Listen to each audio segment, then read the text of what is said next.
มาก็โอ้นะครับข่าวร้ายพี่น้องเนาะเป็นข่าวบ่ดีปานใดเนาะพอดีทางแม่น้องแรปเตอร์เนี่ยเป็นน้องหรือว่าเมียบ่ยาวเนี่ยเนาะพี่โทรมาว่าทางทพเนาะเข้าห้องหมอพี่น้องเลยด่วนเข้าห้องหมอกระทันหันอีกแล้วพี่น้องเลยว่าหายใจบ่ออกเนาะสิว่าจังได๋เมื่อยลงบ่ความเจ็บความเป็นเนาะห้ามกันบ่ได้แหละพี่น้องแต่มันก็คิดอยู่พี่น้องอุกใจเนาะก็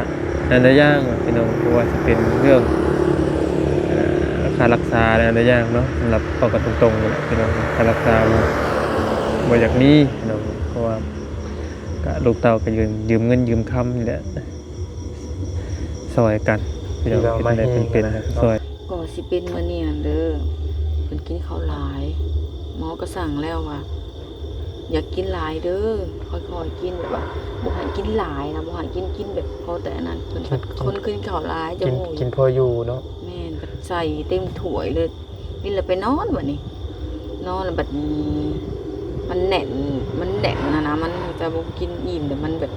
กระเพาะเฮาหน่อยของอันนี่นะคะมาครับน้องสาวเลยออกมาเลยเพิ่นล้มเพิ่นนอนอยู่แน่นแบบคือสิแบบว่าไปบ่ได้แล้วแบบบ่ได้ล้มดอกคือสิแบบวินละมิ่งเลยไปก็บ่เห็นนะคงคิดว่าเพิ่นนอนแล้วนะแล้วมาจุ่มในห้องพี่เพิ่นมาหยอกน้องดับเตอร์เนาะปกติคือมื้อแหละเพิ่นนึงแพทย์ลงมาเข้าห้องน้ำบอกใครตู้ไปว่าเห็นนั่นสิไปเข้าห้องน้ำว่าเจ็บท้อง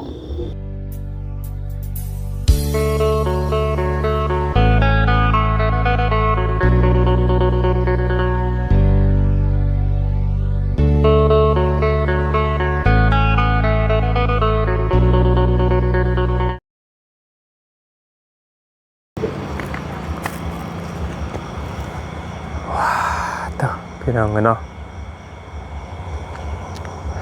สิว่าจังไดพี่น้องกันเนาะมาฮอดเป็นที่เรียบร้อยแล้วพี่น้องกันเนาะมาฮอดบ่แม่นฮอดเฮือนเด้พี่น้องเนาะมาฮอดอันว่า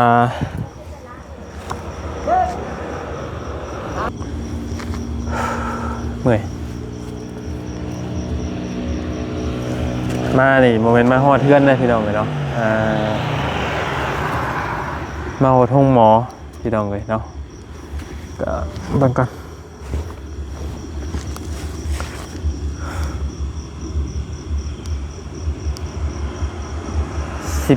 12 โมงเนาะหรือว่าเที่ยงคืนนั่นแหละพี่น้องเลยเนาะก็มาฮอดห้องหมอพี่น้องโมเมนต์ฮอดเทือนเนาะมาก็โอ้นะครับข่าวร้ายพี่น้องเลยเนาะเป็นข่าวบ่ดีปานใดเนาะพอดีทางแม่น้องแรปเตอร์เนี่ยเป็นน้องหรือว่าเมียบ่ยาวเนี่ยเนาะพี่โทรมาว่าทางทพเนาะเข้าห้องหมอพี่น้องเลยด่วนเข้าห้องหมอกระทันหันอีกแล้วพี่น้องเลยว่าหายใจบ่ออกเนาะเมื่อยลงบ่อยว่าซั่นพี่น้องเนาะยังพญายังไม่ได้เข้าไปพอดีมาแต่ส่งน้องเตพุ่นแหละพี่น้องเนาะมากะตีนรถบ่เตียงกับหัวพี่น้องเนาะหัวแล้วก็หัวกับหัวมองหน้าห้านเพิ่นนั่นแหละพี่น้องหัวมองห้านซ่อมห้านแปลงนั่นแหละพอดีมาถึงจังหวะพอดีเพิ่นกำลังมาถึงจังหวะเพิ่นกำลังปิดห้านนั่นแหละพี่น้องแต่ว่าเป็นบ่เปลี่ยนให้เนาะเกิดมาบ่ยากก็เพิ่งจะเคยสิเห็นนั่นแหละพี่น้องคนใจลำเนาะถ้าคนเฮาถ้ารถลายเนาะวันนี้มันเป็นลอยกระทงเนาะถ้าคนเฮาเนาะพี่น้องเอ้ยถ้าถือว่าเจ็บป่วยอยู่เนาะคือสิบ่สามารถไปได้แล้วพี่น้องเนาะคือสิบ่สามารถคือตายถิ่มไปซื่อเนาะทำเจอคนแบบนั้นเนาะก็ฮู้อยู่ว่าเป็นสิทธิของเพิ่นพี่น้องเอ้ยที่บทสอนแปลงให้ก็คือว่าโพดนะพี่น้องเนาะเขาเฮ็ดงานบริการเวอร์ชันเนาะก็คนเดือดร้อนเนาะพี่น้อง ก็คือมันได้เตะหัวมองหันเลยพี่น้องเนาะก็เพิ่นก็เถียงแต่ว่าพี่น้องก็ เข้าใจคือกันเนาะเพิ่นว่าปิดห้านแหละพี่น้องบ่ยอมปิดให้ซั่นเนาะเอ้ามีแต่ว่าทั้งบ่ยาวเองก็ยังบ่ได้เข้าไปอ่าในหรอกพี่น้องเนาะบ่ได้นั่งอัดคลิปนี่พี่น้องก่อนสิเข้าไปพี่น้องเนาะตอนนี้ก็เป็นเวลา12 โมงเนาะพี่น้องที่บ่ยาวสิเข้าไปเบิ่งถ้าพอเพิ่นมาเป็นอะไรเนาะก็พอดีทางอันสาวแพงก็รู้สึกว่ามื้อนี้เนาะทางสาวแพงกับน้องไปต่อยาพี่น้องพอดีทางทพเพิ่นขาดเลือดนี่แหละพี่น้องเกี่ยวขาดเลือดแล้วก็เกี่ยวกับโรคไตโรคเบาหวานแน่พี่น้องหลายโรคร่วมกันเนาะโรคผู้เฒ่านะพี่น้องเนาะสิว่าไงก็ได้แต่ว่าเห็นเราไปมกมื้อนี้แหละพาไปตรวจพอหมอเพิ่นนัดเลยพี่น้องก็เป็นมุกดาหารเนาะ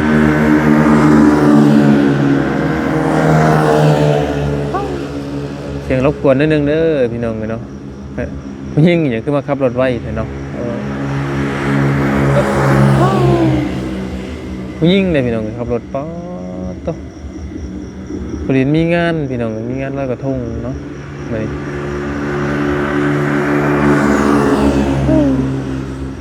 พอดีเราไปทั้งแม่นรับเตอร์ไปต่อยากับน้องพอ3 คนนั่นแหละพี่น้องเนาะไปต่อยาแล้วก็ไปตรวจเพราะว่าแพทย์เพิ่นนัดพี่น้องเนาะแต่ว่าก็บ่คิดว่ากลับมาหลังจากกลับมาสิเข้าห้องหมอว่ากระทันหันแบบนี้เนาะคิดว่าจังได๋พี่น้องความเจ็บความเป็นเนาะห้ามกันบ่ได้แหละพี่น้องแต่มันก็คิดอยู่พี่น้องอุกใจเนาะก็นั่นได้ย่างพี่น้องเพราะว่าจะเป็นเรื่องค่ารักษาอะไรนั่นได้ย่างเนาะสำหรับเอากันตรงๆเลยพี่น้องค่ารักษาบ่อยากมีพี่น้องเพราะว่าก็ลูกเต้าก็ยืมเงินยืมคำนี่แหละซอยกันพี่น้องเฮ็ดจังได๋เป็นแล้วก็ซอยกันเนาะทั้งลูกทั้งเต้าซอยกันยืมเงินนั่นแหละเนาะเพราะว่าทั้งพ่อพ่อทั้งแม่เพิ่นนี่ก็มีลูกแค่3 คนนึงพี่น้องเนาะป้าสามีแต่นั้นอะไรแล้วบ่ยอมสิเข้าไปเบิ่งข้างในก็บ่ยอมสิถ่ายเป็นบางช่วงบางตอนนะเพราะว่าก็บ่อยากถ่ายหลายเพราะว่ามันเป็นกฎของโรงพยาบาลเพิ่นเนาะก็บ่สามารถถ่ายทำให้พี่น้องเห็นโต๊ะเตียงอื่นนั่นนะพี่น้องเป็นกฎเพราะว่าบางเทื่อไปติดคนไข้เตียงอื่นก็บ่ได้พี่น้องเนาะก็เป็นกฎโรงพยาบาลเพิ่นนั่นแหละเนาะเข้าใจอยู่พี่น้องเนาะป้าสามีแต่นั้นแหละพี่น้องก็เป็นฝากเป็นกำลังใจทั้งครอบครัวบ่ยาวเลยเด้อบัดนี้พี่น้องเนาะเพื่อเป็นกำลังใจให้ทางบ่ยาวได้ทำคลิปให้พ่อแม่พี่น้องเบิ่งต่อไปเนาะไปแต่นั้นแหละพี่น้องจากส่วนไปจักที่แม่นอยู่ไสเลยพี่น้องบ่ฮู้ว่าสิแม่นอยู่ตึกใดเนาะแม่นว่าอยู่ตึกใดไปเห็นละ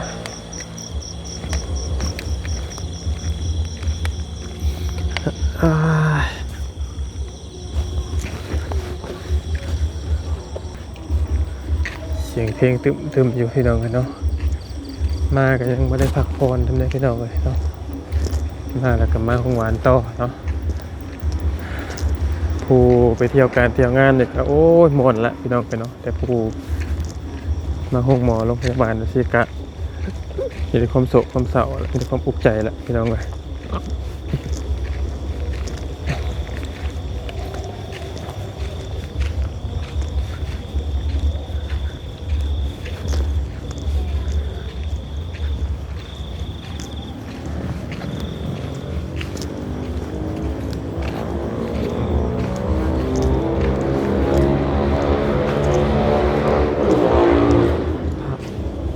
มรสุม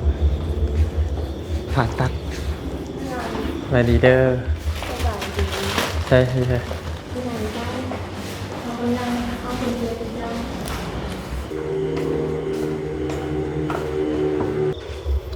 ป่ะพี่น้องกันเนาะโอ้ยฮะ กินนี่ก็ ข้าวเจอแล้วแพทย์ กูคือสิให้นะได้สั่ง ฮะ กูจะไปกินยากูเด็ก กินยากับเอาหลดมาตีกินมันได้กินข้าว เอาหนักมากเอาเอง กินข้าวไปมา สบายดี สบายดีพี่น้องอีกรอบหนึงเนาะโอ้ยพี่น้องไงพอดีออกมานั่งข้างนอกเพราะว่าทางตาพอเพิ่นอยู่ห้องฉุกเฉินพี่น้องเนาะแล้วก็เราบ่สามารถเผยแพร่ให้ออกสาธารณะได้เพราะว่ามันก็เป็นกฎเกณฑ์ของหมอเพิ่นพี่น้องมันบ่ เกณฑ์ของหมอทุกๆของหมอแล้วเนาะ มันบ่คือเราเวียดนะเนาะอันนั้นมันเป็นเอกชนเด้ต้องเกี่ยวกับเอกชนน่ะบ่ย่านเนาะครับคือเราเวียดเอกชนคือเฮาไปนะบ่ยากกันนะถ่ายได้เป็นปกติเพิ่นอย่างให้ถ่ายแหละเป็นอย่างโปรโมทอันของหมอเพิ่นเด้เนาะแต่นี่มันเกี่ยวกับรัฐวาลพี่น้องเนาะก็ ทุกอย่างที่เป็นรัฐบาลมันก็หามก็ แม่นก็เป็นหยังพี่น้องเนาะก็เป็นกฎของเพิ่นตอนนี้ก็อยู่ในอันห้องฉุกเฉินเนาะมีแพทย์มีหมอเพิ่นอยู่แล้วก็มีติดเตียงหลายคนพี่น้องเนาะแล้วเราเป็นอะไรเนี่ยจ้ะ ตะบีตะอ่อนพากมาตะหมกมาเพียงพากมาตะหมก ไปเติม คือว่าแข็งแรง ไปมุกแล้วไปเฮ็ดหยังกันนะ ไปต่อยา ไปต่อยา เราเป็นตับเดท้องไข่ขาไข่มือไข่ สรุปแล้วเนี่ยพ่อเนี่ยถ้าพ่อเนี่ยเป็นตับบ่เนี่ย เป็นตับแข็ง อ๋อ ตะบีเราเป็นตับอ่อนเพื่อเรากับตับแข็ง ตอนนี้เป็นตับแล้วบ่ตอนนี้ร้อยแล้วบ่ แม่น เพราะว่ามันพอวันนี้เห็นท้องแล้วเป็นป่องๆนะบ่ ไข่ ร้อยแล้วพี่น้องเอ้ย ที่จริงเราก็เป็นแต่ดุนแหละนะบ่ยาวเว้ยเราเป็นตั้งแต่ปี2017คอยพาไปปัวเลยนี่แล้วคอยพาไปปัวอยู่ห้องหมอไปห้องหมอหมกนี่แหละไปแล้วก็ปัวดีเนาะตอนนั้นเพิ่นห่างกายเพิ่นก็6 ปีก่อนเนาะกายเพิ่นก็ยังแข็งกว่านี้อะนะภูมิต้านทานเพิ่นยังได้แล้วก็พาไปห้องหมอหมกเลยกับเพิ่นก็แนะนำมันหมอปัจจุบันนี่แหละไปต่อยานี่แหละเพิ่นก็ดีขึ้นกินส่วนดีขึ้นมากับ มาโบบช่วงหนึ่งนี่แหละแล้วเป็นกระเพาะหักว่าขอโทษน้ำเนาะทั้งหักทั้งถ่ายเอาเลือดพี่น้องเป็นขุบ่ได้แต่ว่าสิมาเป็นแห้งกันแล้วก็บัดนี้ก็เป็นเอาปัวดีแล้วบัดนี้กะยังคงกินบ่คลำอย่างนี้ก็กินนะแล้วก็เป็นอีกเป็นอ่อนๆแน่ๆมาฮอดคุมื้อนี้แล้วก็ช่วงนี้แหละเพิ่นเป็นหนักนะ บวกกับอายุบวกกับ ร่างกาย ร่างกายคนบ่แข็งแรง คือต้นไม้แล้วเนาะนับมือ แม่นับมือเริ่มร่นนะพี่น้องเนาะมากมายก็เป็นทั้งมูลเป็นแต่ตับเลยพี่น้องเนาะตามที่ปัญญาฮูมาเนี่ยเป็นทั้งเบาหวานเป็นทั้งใส่ ลำไส้อักเสบแล้วก็อย่างอีกรุ่มเล่านะพี่น้องก็แล้วกันเนาะไม่ใช่แต่ว่าตอนนี้น่ะสิมันนักสุดนี่บ่ยาวคิดว่าสิเป็นสิเกี่ยวกับตับตอนนี้ที่เรามาเฮงอะนะเนาะ ก็สิเป็นมื้อนี้นั่นเด้อเพิ่นกินข้าวหลายหมอก็สั่งแล้วว่าอย่ากินหลายเด้อค่อยๆกินแบบว่าบ่ให้กินหลายนะบ่ให้กินแบบพอแต่อันนั้นเพิ่นคนกินข้าวหลายจะโห กินพออยู่เนาะ แม่นใส่เต็มถ้วยเลยนี่แล้วไปนอนบัดนี้นอนแล้วบัดมันแน่นนะมันจะบ่กินอิ่มแต่มันแบบกระเพาะเฮามันย่อยบ่ทันมันตับเฮามันบ่ทำงานน่ะมันบ่ย่อยนะมันบ่ย่อยเลยนะทีนี้เนี่ย กระเพาะอาหาร มันแน่นจริงๆเราก็แน่นอยู่แล้วจังสาเหตุสิไปหมกเป็นหย่อนเราแน่นแต่หันใจบ่ได้บัดนี้แล้วก็เป็นวินคุณพ่อก็กอมน้องแรปเตอร์อยู่ในห้องเนาะพอดีนำแพทย์ออกมาน้องสาวเลยออกมาเลยเพิ่นล้มเพิ่นนอนอยู่แน่นแบบคือสิแบบว่าไปบ่ได้แล้วแบบบ่ได้ล้มดอกคือสิแบบวินแล้วมิ่งเลยไปก็บ่เห็นนะคงคิดว่าเพิ่นนอนแล้วนะแล้วมาจุ่มในห้องพี่เพิ่นมาหยอกน้องแรปเตอร์เนาะปกติคือมื้อแหละวันนึงแพทย์ลงมาเข้าห้องน้ำบอกใครตู้ไปว่าเห็นนั่นสิไปเข้าห้องน้ำบาดเจ็บท้องไปบ่ฮอดห้องน้ำเกือบอยู่ในบ่อนั่นแหละ เมื่อยนะเมื่อยกันเนาะพี่น้องเลย เมื่อยเพิ่นเมื่อย ก็ นักเว้นนี่ยังเกือบเพิ่นสิแข็งแฮงอย่าง วันนี้ไปหมอไปห้องหมอหมกนะหมอคนบ้านอะไรบ้าน เพิ่น พิ่นก็ว่าอย่าใจร้อนเพิ่นว่าข่อยก็บ่ได้เข้าไปฟังดอกข่อยน้องสาวข่อยเข้าไปฟัง ใจร้อนนี่คือหยัง แบบค่อยๆรักษาหยังแบบว่า อย่าใจร้อน เศร้าอยู่ดอกบ่ได้ฮ้อน อย่าใจร้อนเนาะประมาณนี้อย่าใจร้อนเนาะก็คือแม่นอยู่บ่ใจร้อนนี่คือหยังแหละเพิ่น คนเฮามัน วิธีรักษานะจะฮู้ว่าวิธีรักษา ค่อยๆเพิ่นให้กินนะไม่ได้เอายาให้กินนะมันก็กวดแล้วเอายาให้กิน แต่ที่ว่าขาดเลือดเพิ่มเลือดน่ะพอได้เติมเลือดอีกเลยพี่น้องในรอบที่แล้วเนาะ อันนั้นจริงๆก็เพิ่นว่าบ่ให้เติมอันนั้นน่ะเติมหลายแล้วมันสิให้ตับทำงานให้เฮ็ดให้ตับทำงานของเลยทำงานหนักเขาว่าแล้วนี่นะเลยมันขับเลือดออกบัดนี้แบบจักสิว่าได้ไปทางหนึ่งก็วันหนึ่งไปทางหนึ่งก็วันหนึ่งอันนั้นก็สุดตัวอย่างให้ดีบัดโปตัวนี้บัดพิษตัวนี้บัดตัวนี้พิษตัวนี้หั่นน่ะสิว่าอันนี้ก็ต้องทรงรุดนี่บ่มันต้องทรงขึ้นต้องทรงรุด คล้ายๆโรคแล้วนี่นะพี่น้องกันเนาะสมมุตินี่เนาะกินข้าวหลายแต่พิษตัวตับบ่ทำงานครับพี่น้องกันเนาะประมาณนั้นนะพอเติมเลือดแล้วก็ไปพิษน้ำหนองน้ำใสมันอีกประมาณนี้นะพี่น้องมันรุมเราหลายอย่างเนาะบัดนี้หมอตอนนี้อยู่ห้องฉุกเฉินนี่เป็นจังได๋มันไข้แน่ได้ขึ้นแล้วบ่ได้ไป แม่นใส่ออกซิแล้วก็เพิ่นใส่ยามีแห้งแล้วก็เพิ่นคือว่าไข้แน่แต่อยากนอนบัด เพราะว่าเพิ่นอาจสิไปมุกมื้อนี้แหละพี่น้องเนาะทางบ่ยาวกับไปมุกมื้อนี้ทวนทางบ่ยาวเองก็ไปส่งทางน้องแต่เนาะก็คือถ้าพ่อแม่พี่น้องว่าสิเป็นหยังบ่ยาวคือพอเฒ่าบ่สำบายแล้วคือยังออกไปถ่ายคลิปได้หยังก็ถ้าบ่ยาวบ่ออกไปถ่ายคลิปถ่ายหยังแฮงหนักเลยพี่น้องเอ้ยเพราะว่าเฮาบ่อยากเฮาบ่ยังไงเฮาก็อาศัยจากเงินโฆษณาเล็กๆน้อยๆจากพ่อแม่พี่น้องเบิ่งเข้ามารับชมนี่แหละพี่น้องเนาะพอได้เงินมานี่แหละเนาะว่าง่ายๆคำว่าบ่ยาวบ่ออกไปถ่ายคลิปให้พี่น้องเบิ่งแฮงนักพี่น้องเนาะยังบ่มีเงินจากค่าโฆษณาเลยแหละเนาะโอ้ยพี่น้องเอ้ยเนาะสิว่าจังได๋กลับมาจากส่งน้องแต่เนาะก็รับข่าวร้ายพี่น้องเอ้ยเนาะก่อนสิกลับไปสิฮอดห้องหมอนี่ก็ยางรถหัวพี่น้องเอ้ยยางรถหัวเนาะยางรถหัวบ่ว่ามันเป็นเรื่องปกติอยู่แล้วหัวเนาะพี่น้องเอ้ยแต่โตที่ว่าอันเสียความรู้สึกที่เพิ่น นะฮอดห้านมันพอดีนะแม่นอยู่เข้าใจอยู่ว่าเพิ่นสิปิดห้านนั่นแหละพี่น้องแต่เพิ่นสิปิดห้านมันก็เป็นสิทธิของเพิ่นอยู่กับแม่นอยู่แต่มันก็คือใจห้าใจดำแท้นะก็มาสมมุติว่าคนสิตายสิเป็นเด้เนาะ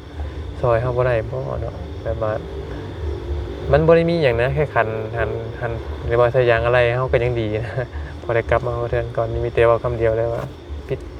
ปิดห้านได้ยาแล้วปิดห้านนะเอ้าแบบคือบ่มีคือแบบใจลำแรงน้ำใจแห้งนะคนเฮามันสิบ่พอจักเทื่อบ่พี่น้องเนาะยามทุกข์ยามตอนความลำบากนะพี่น้อง มีน้ำใจ อืม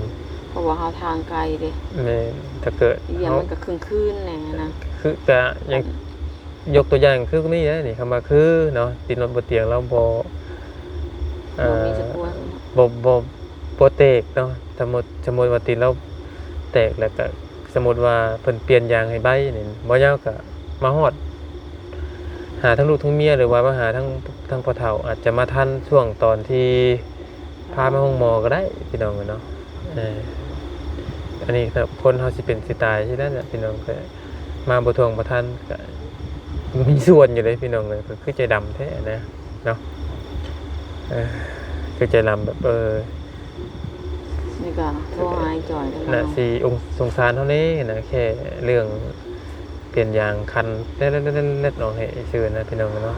โทรหาจอยมาเอาด่วนเพราะว่ารถก็บ่มีเด้มันขี่รถจักรบ่ได้เ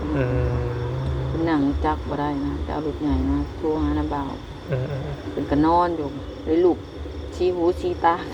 มันก็อยากหน้าบูดเลยคนอยากนอนเนาะมันก็ดึกแล้วเด้พี่น้องเอ้ยเพราะว่าไผก็ขับรถบ่เป็นเขาว่ารุดได้ก็มีห้างแบบ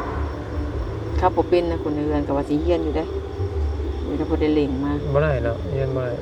นั่นน่ะ ขี่บ่เป็นเนาะบ่ได้ แข็งบ่ แม่นมันบ่แม่นคนหัดเรียนรถใหม่สิไปเรียนรถคันไปซั่นเนาะ พี่น้องเนาะบ่มีได้สักยานและอดเอาเนาะอยากได้อยากมีคือหมู่คุยดอกแต่ว่าเฮ็ดจังได๋บุญไปกรรมมันถือมาซำนี้พี่น้องเนาะฮอดมื้อมันก็สิได้อย่างมันเนาะอย่าแล้วมีแต่ว่าเรื่องอะไรเอาเรื่องชีวิตคนก่อนนั่นแหละพี่น้องตอนนี้ก็เนาะ ค่ะ น้ำพ่อน้ำแม่ก่อนนั่นแหละสิว่าจังได๋เนาะมันจะได้อยู่โรงพยาบาลไปคืนบ่มื้อนี้ก็ได้พี่น้องเอ้ย ได้หนังอยู่เพราะว่าน้องสาวเพิ่นก็บ่สบายเด้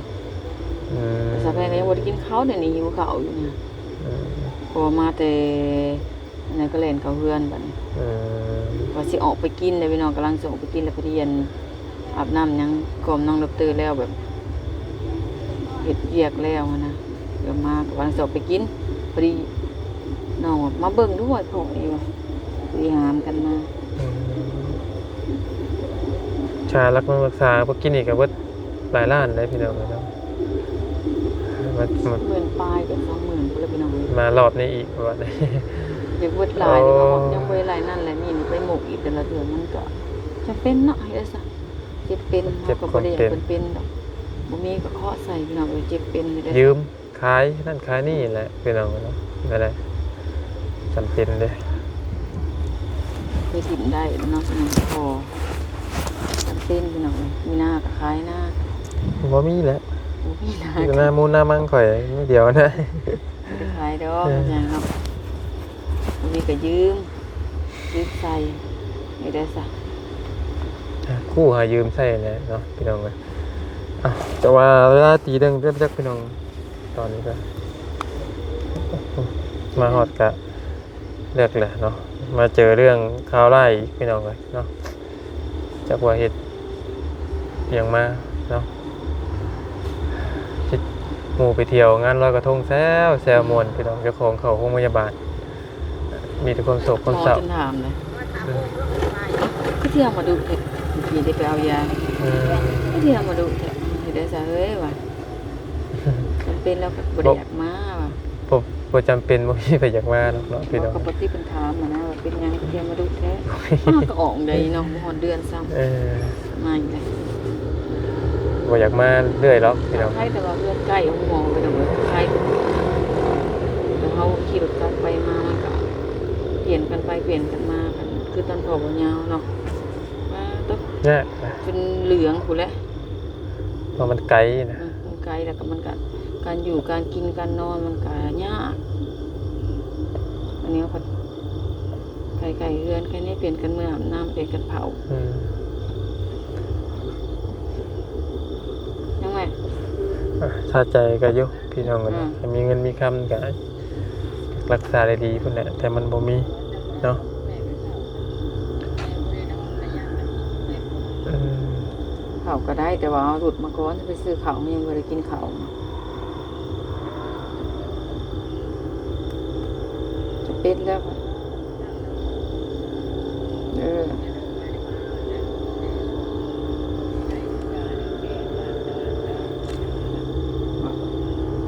ยามลอยกระทงนี่แหละมันมีบุญอยู่ในรถกระไรเนี่ยแหละดึง โอ้ยผู้หญิงกี่นี่ เป็นยัง ไม่ใช่แหละแล่นรถร้อยวะเล็กน้อยผู้หญิง บุญได้อยู่เทินในขันมากอะไม่มากอะ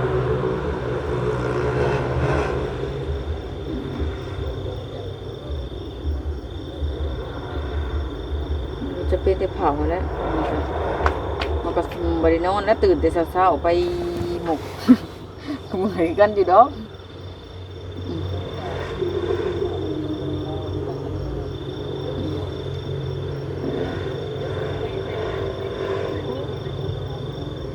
จ่ายของ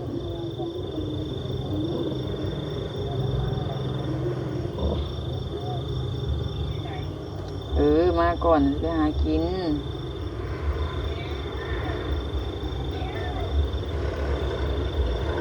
บ่มีดอก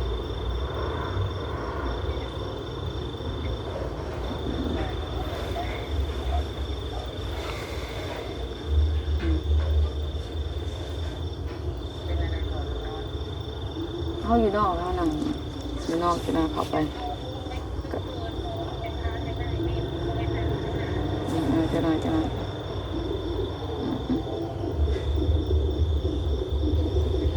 จ้ากับข่อยได้แต่เผานะ สิรับได้นี่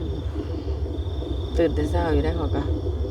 ตื่นตั้งแต่กะเช้าเนาะพี่น้องเราตื่นส่งน้องรับเตอร์เพื่ออาบน้ำอาบในเพื่อไล่น้องรับเตอร์อีกเพราะว่าทางพ่อทางแม่ก็ไปเวียกแต่เช้าเด้ อืม เพื่อคอยกลุบน้องรับเตอร์อีกได้เจ็บไว้ ไปซะมีแต่ตัวอย่างก่อนเนาะ อืม ย่างเข้าไปก่อน เดี๋ยว ค เข้า รับ ไป เนาะ ก็เลยยันเป็นถามหันถามนี่ อืม สบายดีสบายดีครับพี่น้อง สิรับแหละพี่น้องเอ้ยทางบ่ยาวกันเนาะเพราะว่า2 มื้อ3 มื้อแล้วพี่น้องเอ้ยเมื่อยเนาะก็นอนบ่เต็มอิ่มนะพี่น้องเอ้ยเนาะมาเจอปัญหาชีวิตโอ้โหเนาะเอามีแต่นั้นแหละพี่น้องเอ้ยบ่ยาวก็สิได้ขอจบคลิปปิดคลิปก่อนเนาะก็ถือว่าเป็นคลิปที่สิว่าจังไดพี่น้องเนาะอุกใจเนี่ยว่ายังไงก็พี่น้องเนาะอุกใจหนักใจแห้งนั่นแหละเนาะช่วงเจอมรสุมพี่น้องป้าสามีแต่นั้นแหละพี่น้องทางมายาเองก็สิได้ขอจบคลิปปิดคลิปก่อนเนาะต้องขอบคุณทั้งมวยพี่น้อง FC เปิดกุศลทุกคนเด้อพี่น้องที่เข้ามาติดตามรับชมคลิปของมายาวคือเก่าคือเดิมเนาะผิดพลาดประการใดทางมายาเองก็ต้องกราบขอโทษขออภัยฝากเป็นกำลังใจให้ทางมายาวนี่ได้อพี่น้องเด้อขอบคุณกับคุณหลายที่เข้ามารับชมและบอกโฆษณาช่อง YouTube ของมายาวเนาะฝากกดไลค์กดแชร์คือเก่าเลยพี่น้องเพื่อเป็นกำลังใจให้ทางมายาวทำคลิปให้พี่น้องเบิ่งต่อไปเนาะสำหรับคลิปนี้จบอยู่นี่แหละพี่น้องเนาะทั้งว่ากันเป็นอะไรกันพี่น้องสบายดีเด้อพี่น้องเด้อเนาะ